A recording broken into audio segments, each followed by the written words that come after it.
السلام علیکم، کیسے ہیں آپ سب؟ میں امید کرتی ہوں کہ آپ سب خیریت سے ہوں گے۔ تو یہ میرا نیا یوٹیوب چینل ہے اور جو آج میں پہلا ناول سٹارٹ کرنے جا رہی ہوں وہ ہے جنت کے پتے، جو لکھا ہے نمرہ احمد نے۔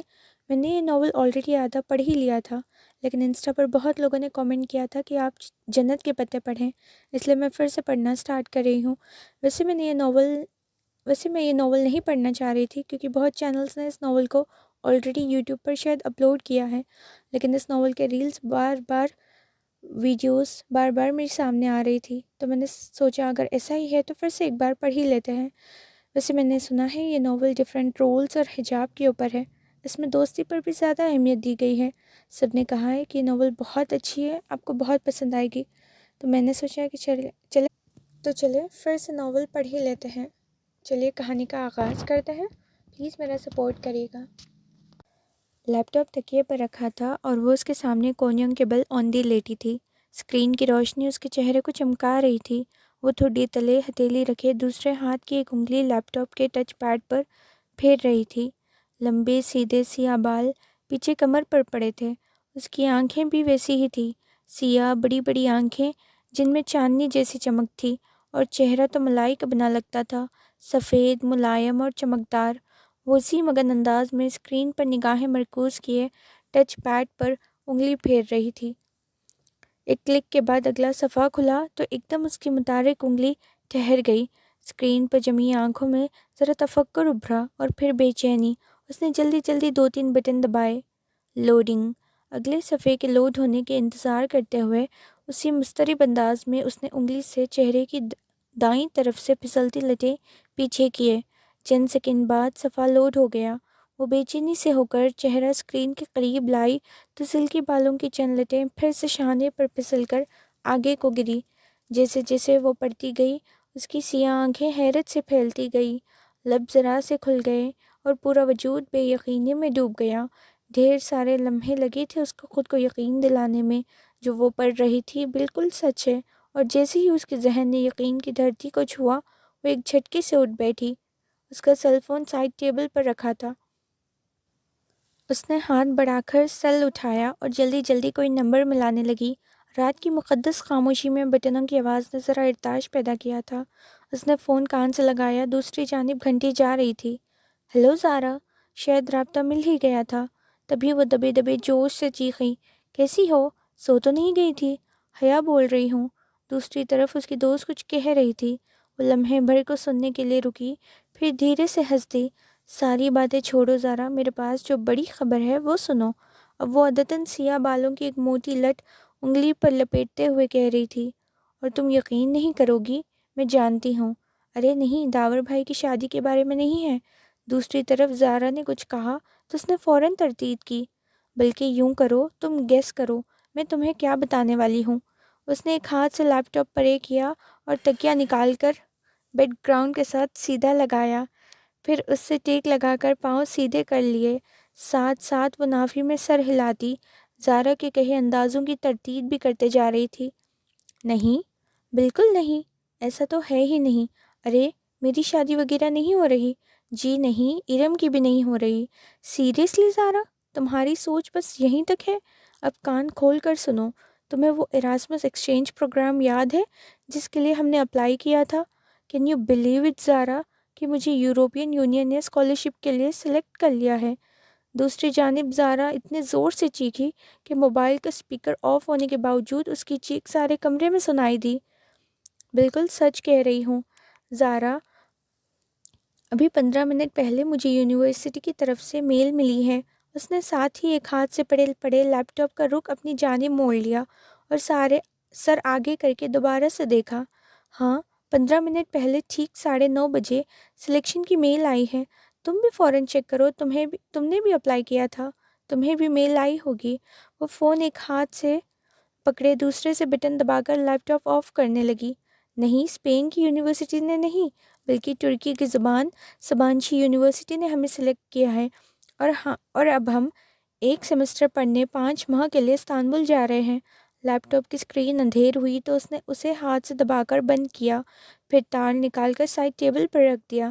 ہاں، میں نے سبانچی کو نیٹ پر دیکھا ہے، بہت خوبصورت یونیورسٹی ہے، مگر لمحے بھر کو خاموش ہو گئی۔ دوسری جانب سے اس تبصرہ کیا گیا تو وہ گویا ہوں بس ایک چھوٹا سا مسئلہ ہے، لیکن ہم اس کے بارے میں اپنی فیملیز کو آگاہ نہیں کریں گے۔ دھیمی آواز میں بولتے ہوئے اس نے گردن موڑ کر بند دروازے کو دیکھا۔ دراصل سبانشی میں لڑکیوں کے ہیڈ اسکارف پر پابندی ہے، ادھر سر ڈھکنا منع ہے۔ گھر والوں کو بتا کر مدافع کرنے کے بجائے اس بات کو گول کر جانا، ویسے بھی ہم دونوں میں سے کوئی اسکارف نہیں لیتا۔ اسی پل کھڑکی کے اس پار کچھ کھڑکا تھا۔ وہ چونک کر دیکھنے لگی۔ قدم قدم کھڑکیوں کے آگے بھاری پردے گرے تھے، البتہ پیچھے جالیاں کھلی تھی۔ شاید اس کا وہم تھا۔ وہ سر جھٹک کر فون کی جانب متوجہ ہو گئی۔ ابا نے مجھے کبھی اسکارف لینے یا ڈھکنے پر مجبور نہیں کیا، تھینک گاڈ۔ ہاں ارم گھر سے باہر اسکارف لیتی ہے۔ ابو تایا فرقان ذرا سخت ہے نا۔ وہ پھر سے بیک گراؤنڈ سے ٹیک لگائے نیم دراز ملان سے بتانے لگی۔ پرمیشن تو کوئی مسئلہ ہی نہیں، ابا اسپین جانے کی اجازت نہ دیتے، مگر ترکی میں سبین پھپھو رہتی ہے نا، سو وہ مان گئے تھے۔ ویسے بھی انہیں اپنی بیٹی پر پورا بھروسہ ہے۔ پھر وہ چند لمحے ایئر پیس سے ابھرتی اپنی دوست کی باتیں سنتی رہیں۔ زارا خاموش ہوئی تو اس نے نافی میں سر ہلایا۔ کل نہیں، داور بھائی کی مہندی پرسوں ہے، تم آ رہی ہو نا؟ اور ہاں، میں اور ارم لہنگا پہن رہے ہیں۔ سارے کزنس بہت ایکسائٹڈ ہے، خاندان کی پہلی شادی ہے نا۔ اوکے، تم جا کر ابھی میل چیک کرو، میں بھی سوتی ہوں، رات بہت ہو گئی ہے۔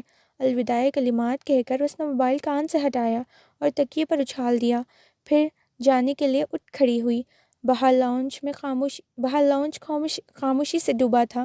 حیا نے آہستہ سے اپنے کمرے کا دروازہ بند کیا اور ننگے پاؤں چلتی لاؤنج سے کچن کی طرف آئی۔ سیاہ لمبی قمیض اور کالے ٹراؤزر میں اس کا قد مزید دراز لگ رہا تھا۔ کچن میں اندھیرا پھیلا تھا۔ وہ دروازے کے قریب رکی اور ہاتھ سے دیوار پر سوئچ بورڈ ٹٹولا۔ بٹن دبنے کی آواز آئی اور ساری بتیاں جل اٹھی۔ اس نے آگے بڑھ کر فریج کا دروازہ کھولا اور پانی کی بوتل نکالنے کو جھکی۔ جھکنے سے ریشمی بال کندھوں سے پھسل کر سامنے کو آ گرے۔ حیا نے نزاکت سے انگلی سے ان کو پیچھے ہٹایا اور بوتل نکال کر سیدھی ہوئی، پھر کاؤنٹر پر رکھ کے ریک پہ شیشے کا گلاس اٹھایا اور بوتل اس میں اونڈیلی۔ پانی کے نزدیک ایک گلاس میں گرنے لگی، تبھی اس کی نگاہ کاؤنٹر پر رکھی کسی سفید چیز پر پڑی۔ وہ جسے چونک اٹھی، بوتل وہیں سلیب پر رکھ کر اس طرف آئی۔ وہ سفید کھلے گلابوں کا بکے تھا جس میں کہیں کہیں صاف پتے جھلک رہے تھے، ساتھ ہی ایک بند سفید لفافہ رکھا تھا۔ حیا نے گلدستہ اٹھایا اور چہرے کے قریب لا کر آنکھیں موندے سونگھا۔ دل فریب تازگی بھرے مہک اس کے اندر تک اتر گئی۔ پھول بالکل تازہ تھے، جسے ابھی ابھی توڑے گئے ہوں۔ جانے کون رکھ گیا ادھر؟ اس نے بند لفافہ اٹھایا اور پلٹ کر دیکھا۔ اس پہ گھر کے پتے کے اوپر نمایاں سا حیا سلیمان لکھا تھا۔ پیچھے بھیجنے والے کا پتہ نہ تھا، بس کوریئر سروس کی مہر اور سٹیکر لگے تھے۔ مہر پر ایک روز خبر کی تاریخ تھی۔ اس کو کبھی کسی نے یوں پھول نہیں بھیجے۔ کیا معاملہ تھا یہ بھلا؟ الجھتے ہوئے حیا نے لفافہ چھا کیا۔ اندر ایک موٹا کاغذ تھا۔ اس نے 2 انگلیاں لفافے میں ڈال کر کاغذ پکڑا اور باہر نکالا۔ سفید کاغذ بالکل صاف تھا، نہ لکیر نہ کوئی ڈیزائن، بس اس کے واسط میں انگریزی کے 3 الفاظ لکھے تھے، ویلکم ٹو سبانشی۔ وہ سناٹے میں رہ گئی۔ یہ کیا مذاق تھا بھلا؟ خط بھیجنے والے کو کیسے پتا کہ وہ سبانشی جا رہی ہے؟ خط پر تو ایک روز خبر کی تاریخ تھی، جبکہ قبولیت کی وہ ای میل اسے ابھی 15 منٹ پہلے موصول ہوئی۔ جو بات اسے آفیشیلی بتائی ہی 15 منٹ کیول گئی تھی، وہ شخص کو ایک روز پیش کر کیسے معلوم ہوئی؟ اگر زارا کو اس نے خود ابھی نہ بتایا ہوتا تو وہ سمجھتی کہ یہ اس کی حرکت ہے، اور یہ خط سبانشی یونیورسٹی کی طرف سے نہیں آ سکتا تھا، کیونکہ اس پر ایک قومی سطح کے کوریئر کمپنی کی مہر لگی تھی۔ پھر کس نے بھیجا اسے یہ؟ پانی سے بھرا گلاس وہیں سلیب پر چھوڑ کر بکے اور لفافہ اٹھائے وہ الجھتی ہوئی اپنے کمرے کی طرف چلی گئی۔ دوپہر کی ٹھنڈی سی چھایا ہر طرف چھائی تھی۔ وہ پرست کندھے سے لٹکائے باریک ہیلز سے چلتی پورش میں کھڑی اپنی کار کی طرف آئی، جو تھی تو اس کی بھائی روہیل کی، مگر اس کی پڑھائی کے گھر سے امریکہ چلے جانے کے بعد حیا کی ملکیت تھی۔ اس نے چابی لاک میں گھمائی ہی تھی کہ گیٹ کے اس پار سے زارا آتی دکھائی دی۔ وہ دروازہ کھول کر مسکراتی ہوئی سیدھی ہوئی۔ حیا، مجھے تو کوئی میل نہیں آئی۔ زارا نے کھلے گیٹ کو ڈھکیل کر اندر قدم رکھا۔ اس کے چہرے پر اداسی تھی۔ درمیانی شکل و صورت کی اسٹائلش سی لڑکی اور حیا کی ہم عمر تھی۔ کوئی بات نہیں، 1-2 دن میں آ جائے گی، تم فکر نہ کرو، ہم نے ساتھ ہی اپلائی کیا تھا۔ میرا سلیکشن ہو گیا ہے تو تمہارا بھی ہو جائے گا۔ حیا ڈرائیونگ سیٹ کا دروازہ کھولے کھڑے کھڑے بتانے لگی، مگر اسکالرشپ پروگرام کوآرڈینیشن کے آفس کے باہر آج جو لسٹ لگی ہے اس میں بھی میرا نام نہیں ہے، اور میرا تو صرف تمہارا نام ہے ڈپارٹمنٹ سے، اور انوائرمنٹل سائنسز کی لڑکی ختیجہ رانا کا ہے۔ میرا خیال ہے میرا سلیکشن ہی نہیں ہوا۔ اوہ، اسے واقعتاً افسوس ہوا۔ رات فون کال کے بعد اس کی زارا سے اب بات ہو رہی تھی۔ خیر، تم کہیں جا رہی تھی؟ زارا چہرے پر دوبارہ باشرات لاتے ہوئے پوچھنے لگی۔ ہاں، مارکیٹ جا رہی تھی، ارم کے ساتھ۔ داور بھائی کی مہندی کا فنکشن ہے اور میرے لہنگے کے ساتھ ہائی ہیلز گم ہو گئی ہے، شاید کام والی اٹھا کے لے گئی ہے، اب نئے جوتے لینے پڑیں گے۔ تم چلو گی؟ وہ گاڑی سے کوہنی ٹکائے تفصیلاً بتانے لگی۔ اس وقت وہ ہلکی آسمانی قمیض اور چوڑی دار پجامے میں ملبوس تھی۔ قمیض کے دامن ٹخنوں سے ذرا اوپر تک تھا، ہم رنگ دوپٹہ گردن کے گرد لپٹا تھا، بال کمر پر گر رہے تھے، اور عادتاً آنکھوں میں گہرا کاجل ڈالا تھا۔ ہاں چلو، پھر جلدی نکلتے ہیں۔ زارا فوراً تیار ہو گئی اور فرنٹ سیٹ کی طرف بڑھی۔ ارم کو بھی لینا ہے۔ حیا نے اندر بیٹھ کر دروازہ بند کیا اور اگنیشن میں چابی گھمائی۔ ویسے تمہارے سخت سے تایا ارم کو یوں تمہارے ساتھ شاپنگ پہ اجازت دے دیتے ہیں؟ ارم ان دونوں سے جونیئر تھی اور اس کا ڈپارٹمنٹ بھی دوسرا تھا، تو زارا کی اس سے زیادہ ملاقات نہ تھی۔ ان کی سختی صرف اسکارف تک ہے، ویسے بہت اچھے ہیں وہ کار باہر گیٹ پر لے آئی۔ ارم کا گھر حیا کے ہمسائے میں تھا، دونوں گھروں کے درمیانی دیوار میں آنے جانے کا راستہ بھی موجود تھا، لیکن اسے جب بھی ارم کو پک کرنا ہوتا وہ اس کے گیٹ پر ہارن دویا کرتی تھی۔ اب بھی زور کا ہارن دیا تو چند ہی لمحے بعد ارم باہر نکل آئی۔ کسنی لمبی قمیض اور ٹراؤزر میں ملبوس ہم رنگ دوپٹہ پھیلا کر سامنے لیے چہرے کے گرد میچنگ کاس سکارف لپیٹے وہ تقریباً بھاگتے ہوئے پچھلی سیٹ کے دروازے تک آئی تھی۔ ہیلو حیا، ہیلو زارا، بے تکلفی سے چیختے ہوئے اس نے اندر بیٹھ کر دروازہ بند کیا۔ حیا کے ساتھ آؤٹنگ کے پروگرام اسے یوں ہی خوش کیا کرتے تھے۔ کیسی ہو ارم؟ تم سے تو ملاقات ہی نہیں ہو پاتی۔ زارا نے ترچھی ہو کر رخ پیچھے کو کیا۔ آپ کا ڈپارٹمنٹ دور پڑتا ہے نا؟ اور ہاں، حیا بتا رہی تھی آپ لوگوں کا ترکی کا سلیکشن آ گیا ہے۔ میں سلیکٹ نہیں ہوئی، حیا ہو گئی ہے۔ خیر، اس میں کوئی بہتری ہوگی۔ تم نے نہیں اپلائی کیا تھا؟ ابا اجازت دیتے تب نا۔ وہ اداس ہو گئی۔ ویسے پیرنٹس کو اتنا سخت نہیں ہونا چاہیے، زارا نے کہا۔ حیا نے تبیدی نظروں سے اسے گھورا کہ کہیں پہلے سے احساس کمتاری میں مبتلا ارم مزید اداس نہ ہو جاتی، مگر زارا گردن موڑے پیچھے دیکھ رہی تھی، اور ارم حسب توقع اداس ہو گئی تھی۔ ابا بھی پتہ نہیں کس پر چلے گئے۔ اتنی گرمی میں اسکارف لینا آسان ہوتا ہے کیا؟ اور پھر کل مہندی کے لہنگے کی آدھی آستین نہیں بنانے دی مجھے۔ حیا کی بھی تو آدھی آستین ہے، اتنی اچھی لگتی ہے، مگر ابا ذرا بھی سلیمان چاچا کی طرح نہیں ہے۔ ارم، تمہیں آج کیا لینا ہے؟ میں نے تو جوتے لینے ہیں، اس نے خفت چھپاتے ہوئے بات کا رخ بدلا۔ ارم کا ہر وقت کا شکایتی رویہ اسے بے حد برا لگتا تھا۔ چوڑیاں لینی ہیں، مگر لہنگے کے بلاؤز کے فل سلیوز کے ساتھ چوڑیاں اچھی بھی نہیں لگیں گی۔ وہ منہ بسوڑے پھر سے شروع ہو گئی تو حیا نے سر جھٹک کر CD پلیئر آن کر دیا۔ عاطف اسلم کے گیت بلند آواز سے گونجنے لگے تو ارم کو خاموش ہونا پڑا۔ جنہا سپر مارکیٹ پہنچ گئے، ارم تو چوڑیاں ڈھونڈنے نکل گئی، جبکہ وہ دونوں میٹرو شوز پر آ گئی۔ یہ گولڈن والا جو تیسرے نمبر پہ رکھا ہے، یہ دکھائیں۔ بہت دیر بعد ایک اونچی ہیل اس کی نظر میں جچی تھی۔ یہ والا میم؟ سیلسمین نے پورا جوڑا نکال کر اس کے سامنے رکھا۔ وہ زمین کے پنجوں کے بل بیٹھا تھا، جبکہ حیا اور زارا سامنے کاؤچ پر بیٹھی تھی۔ پہنا دوں میم؟ بہت مؤدب اور شائستہ انداز میں پوچھتے ہوئے سیلس مین نے ہاتھوں میں پکڑا جوتا اس کے پاؤں کے قریب کیا جو خوبصورت ہیلز میں مقید تھی۔ میرے ہاتھ نہیں ٹوٹے ہوئے، میں خود پہن سکتی ہوں۔ جی شیور، یہ لیجئے۔ سیلس مین نے مسکرا کر جوتا اس کی طرف بڑھایا۔ اس نے اسے یوں پکڑ رہا تھا کہ اسے تھامتے ہوئے حیا کی انگلیاں لازماً اس کے ہاتھ سے ماز ہوتی۔ سامنے رکھ دو، میں اٹھا لوں گی۔ اس کے رخے لہجے پہ سیلس مین نے زیر لب کچھ گنگناتے ہوئے جوتا سامنے رکھ دیا۔ پھر بل کی ادائیگی کے بعد کاؤنٹر پر کھڑے لڑکے نے رقم اس کی طرف بڑھائی تو حیا نے دیکھا چند نوٹوں کے اوپر 5 کا سکہ رکھا تھا، اور لڑکے نے سکے کو یوں پکڑ رکھا تھا جیسے سیلس مین نے جوتے کو، تاکہ اسے تھامتے وقت لازماً اس کا ہاتھ ٹکرائے۔ شکریہ۔ حیا نے نوٹ کنارے سے پکڑ کر کھینچے، سکہ لڑکے کے ہاتھ میں ہی رہ گیا۔ میم، آپ کا سکہ؟ لڑکے نے فاتحانہ انداز میں سکہ اس کی جانب بڑھایا۔ کہ اب تو لازمی پکڑے گی، اور یہ سامنے رکھے صدقے کے باکس میں ڈال دو۔ وہ بے نیازی سے شاپر تھامے پلٹ گئی۔ زارا نے بے اختیار قہقہ لگایا۔ اس لڑکے کی شکل دیکھنے والی تھی حیا۔ دل تو کر رہا تھا اس کی اسی شکل پر شاپ کے سارے جوتے دے ماروں۔ معلوم نہیں ہمارے مردوں کی ذہنیت کب بدلے گی، یوں گھورتے ہیں جسے کبھی لڑکی دیکھی ہی نہ ہو۔ وہ تنور سے ناک سکیڑی غصے میں بولتی زارا کے ساتھ سیڑھیاں اتر رہی تھی جب قریب سے آواز آئی، تو اتنا بن سور کر باہر نہ نکلا کرو بی بی۔ وہ چونک کر آخری سیڑھی پر ٹھہر گئی۔ وہ ایک معمل خاتون تھی، بڑی سی چادر میں لپٹی ہوئی، ناگواری بھری نگاہ اس پر ڈال کر آہستہ آہستہ اوپر سیڑھی چڑھ رہی تھی۔ ایک تو لوگوں کو راہ چلتے تبلیغ کرنے کا بہت شوق ہوتا ہے۔ وہ اور بھی کچھ کہتی مگر زارا اس کو کوہنی سے تھامے وہاں سے لے آئی۔ تبھی ارم سامنے سے آتی دکھائی دی۔ اس کا سینے میں پھیلا دوپٹہ اب سمٹ گردن تک آ گیا تھا۔ اس نے کچھ خاص شاپنگ نہیں کی تھی شاید، وہ صرف ان کے ساتھ آؤٹنگ پہ آئی تھی۔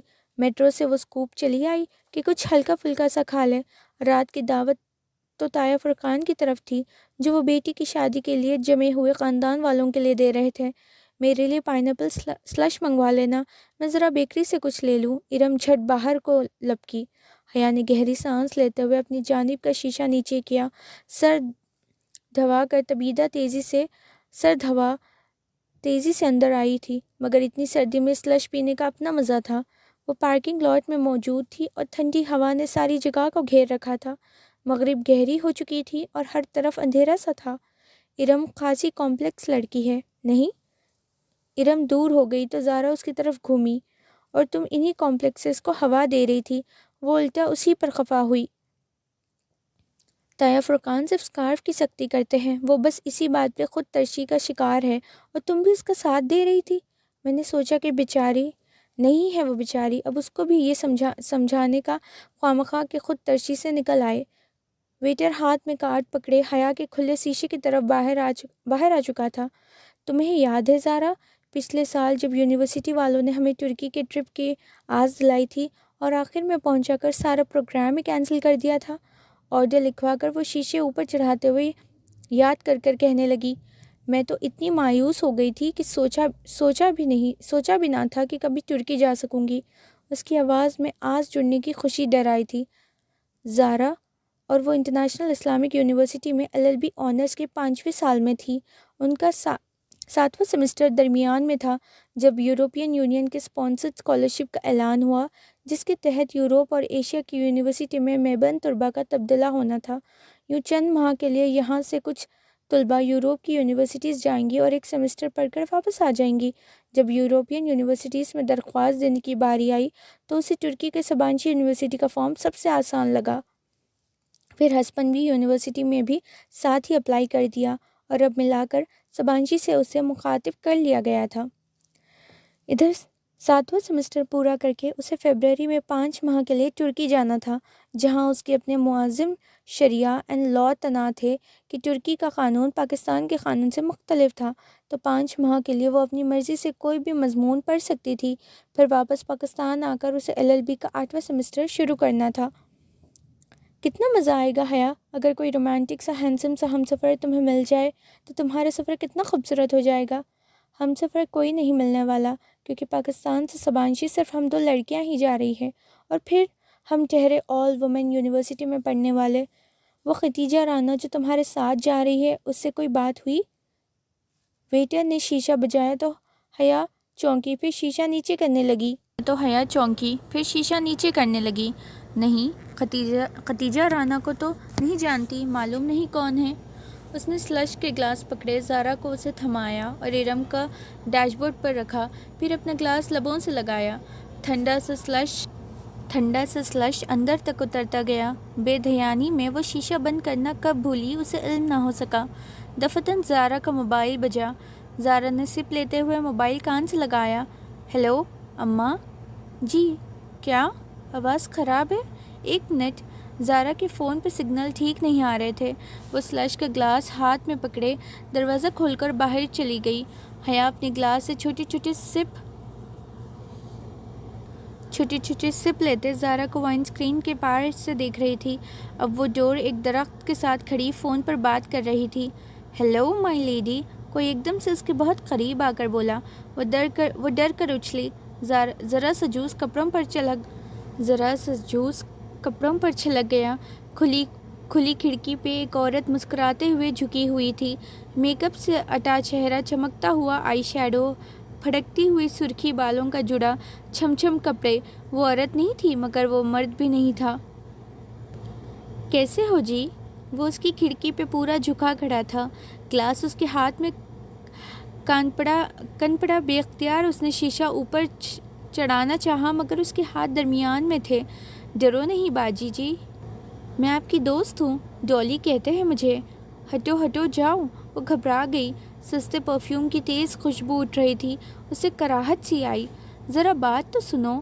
اس نے اپنا چہرہ مزید جھکایا اور اس سے پہلے کہ وہ آگے بڑھتا، حیا نے سلش کا بھرا ہوا گلاس اس کے منہ پہ الٹ دیا۔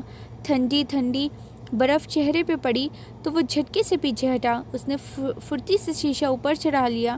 سنو جی، وہ مسکرا کر چہرہ صاف کرتا شیشہ بجانے لگا۔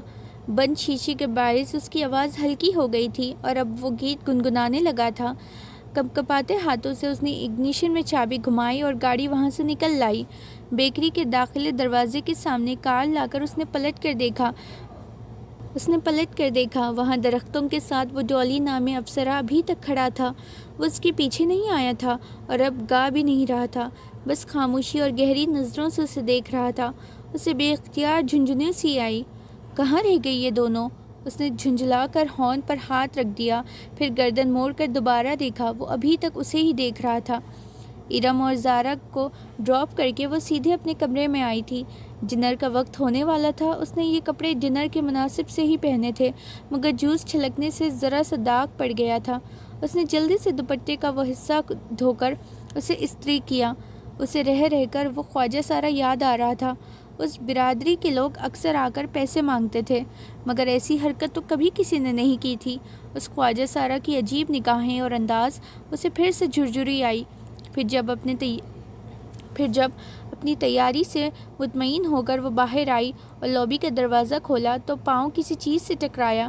وہ چونک گئی۔ دروازے کے ساتھ فرش پر سفید کھلے کتابوں کا بوکے پڑا تھا۔ وہ جھکی اور بوکے اٹھایا، ساتھ میں ایک بند لفافہ بھی تھا۔ وہ دونوں چیزیں اٹھا کر سیدھی ہوئی اور لفافہ کھولا جس پر حیا سلیمان لکھا تھا۔ اندر وہی سفید چوکو کاغذ تھا۔ اس کے واسط میں اردو میں لکھا تھا، امید کرتا ہوں کہ آپ کا آج کا ڈنر اچھا گزرے گا۔ اس نے لفافہ پلٹ کر دیکھا، کہیں بھی کچھ اور نہیں لکھا تھا، بس لفافے پہ گزشتہ روز کی مہر لگی تھی۔ یہ کون تھا اور کیوں اسے پھول بھیج رہا تھا؟ وہ بوکے اور خط کمرے میں رکھ کر سارے معاملے میں الجھتی باہر آئی۔ تایا فرقان کے گھر خوب چہل پہل لگی تھی۔ لاؤنج میں سب کزنز بیٹھے تھے۔ ایک طرف خواتین خوش گپیوں میں مشغول تھا، مرد حضرات یقیناً ڈرائنگ روم میں تھے۔ اس کے خاندان میں کزنز کی بے تکلفی کو بری نظر سے نہیں دیکھا جاتا تھا۔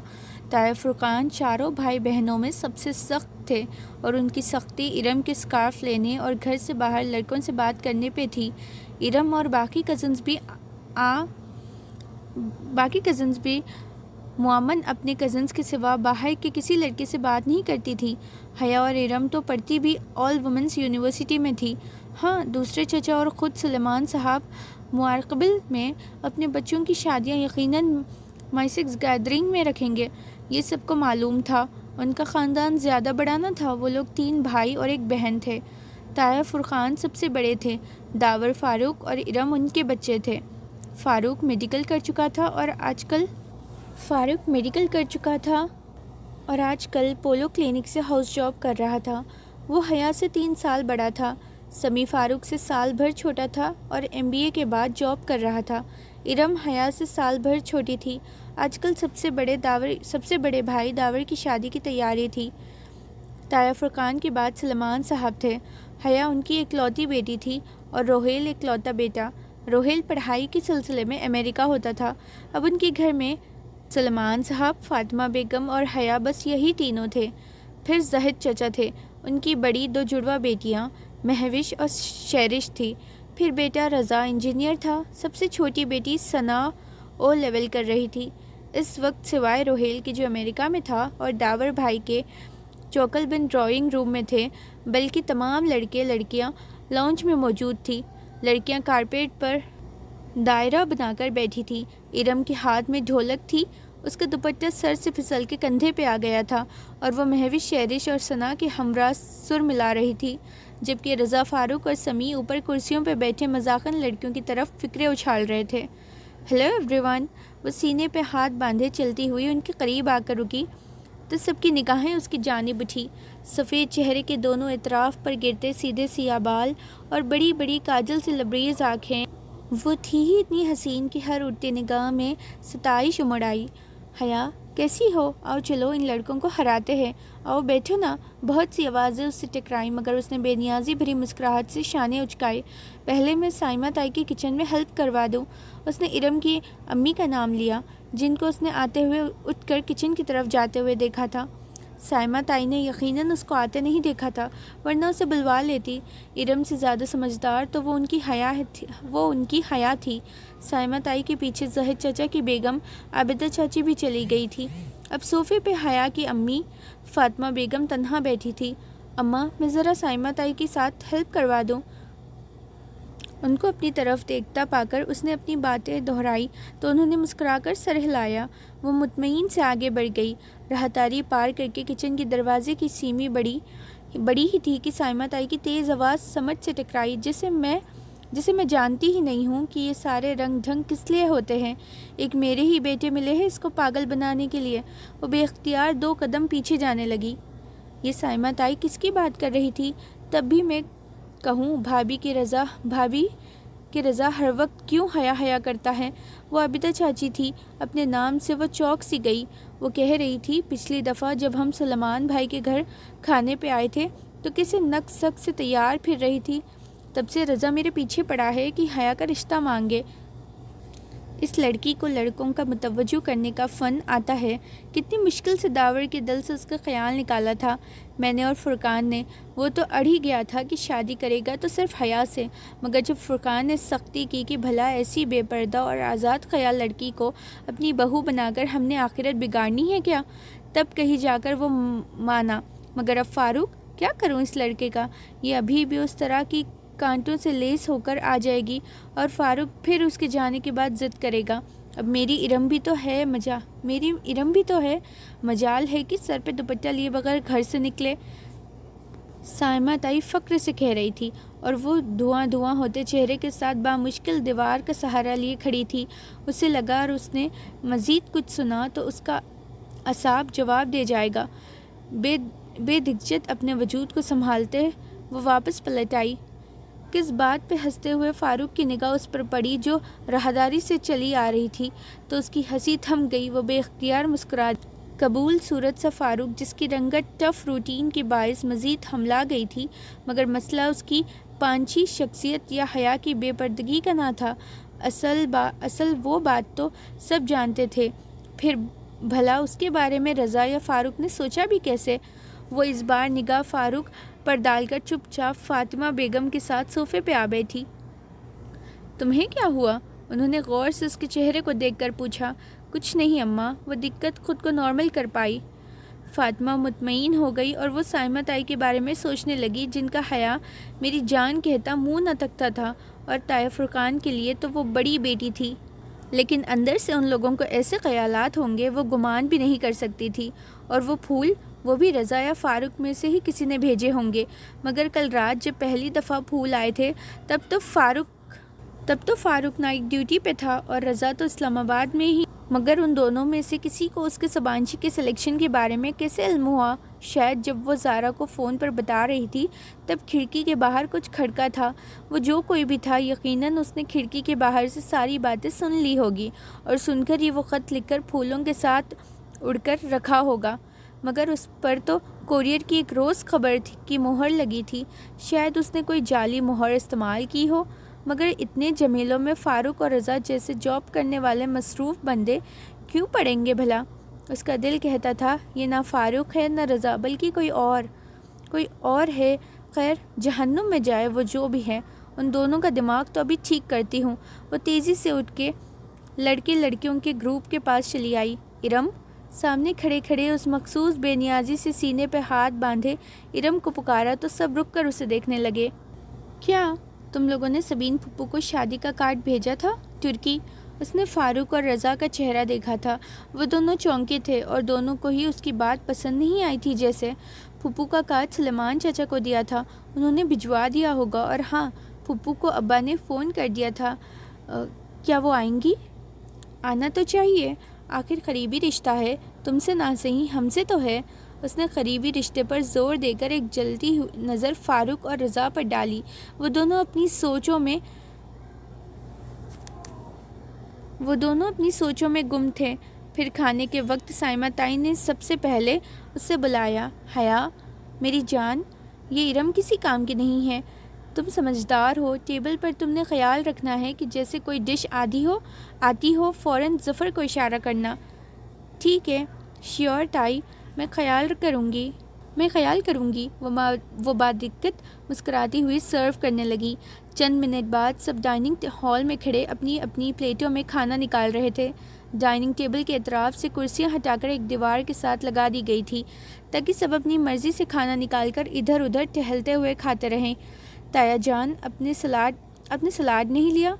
وہ رشین سلاد سے بھرا شیشے کا بڑا پیالہ اٹھائے تایا فرقان اور سلمان صاحب کے پاس آئی جو اپنے دھیان میں محو گفتگو تھے۔ اس کے پکارنے پر چونک گئے۔ تھینک یو بیٹا۔ تایا فرقان مسکرا کر چمچے سے سلاد اپنی پلیٹ میں نکالنے لگے۔